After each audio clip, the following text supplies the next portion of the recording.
It's not unusual for people to wonder why in Nigeria people don't fight back, right? We see all the complaints about injustices, unfair treatment, high-handedness in government and things like that.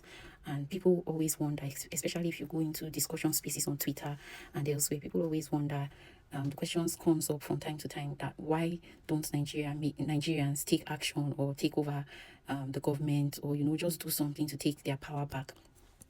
Now, I want to sort of draw a line between that habit, that character, and how religion and the saturation of religion in Nigeria may be contributing to that. Religion doesn't just teach devotion, right? It encourages silence. It encourages accepting the status quo. It encourages you to not question authority. It encourages you to submit to authority. Hell, there are even Bible verses that directly tell you to submit to your leaders, submit to authority, not question people who are superior to you. Another thing too about our communal thinking as a society in Nigeria is, if you grew up in Christian religion, right, especially as children, you would realize that children have a lot of questions growing up, especially around the stories we are told in terms of religion and stories from the Bible, certain aspects that don't really add up. And so whether as a child or even as an adult, when you try to question those things, you are being told to forget about it. Your curiosity is being looked upon with like a sense of pride, like, are you trying to rebel against God? And so questioning things is generally frowned upon, especially when you try to question authority. And so because of this kind of systems of power and oppression and authority, right, people learned to stop asking questions. People learned to shrink their thinking, and they also learned to like override their instincts and just go with the acceptable dogma.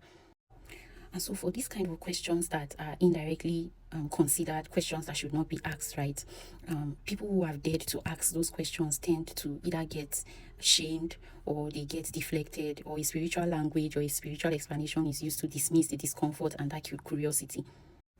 And so my observation in this whole discussion, right, is that Nigerians have just surrendered to the system, not just because the system is a system of authority, but because there is also, the reinforced messaging from, your religious leaders, from your places of worship, that tell you not to question God, right? So if you can't question God, you can't question the pastor, you can't question governments and people who are in places of authority. And so you just submit to the status quo, you just submit to the situation, even though it doesn't serve you and even though it leaves you, deeply disadvantaged and taken advantage of. You just feel that, well, there's nothing you can do, because every time you tried to even think outside the box, right, you are just forced back in and told to submit to authority, to be obedient, to not question God, and by extension not questioning authority. So that cycle of helplessness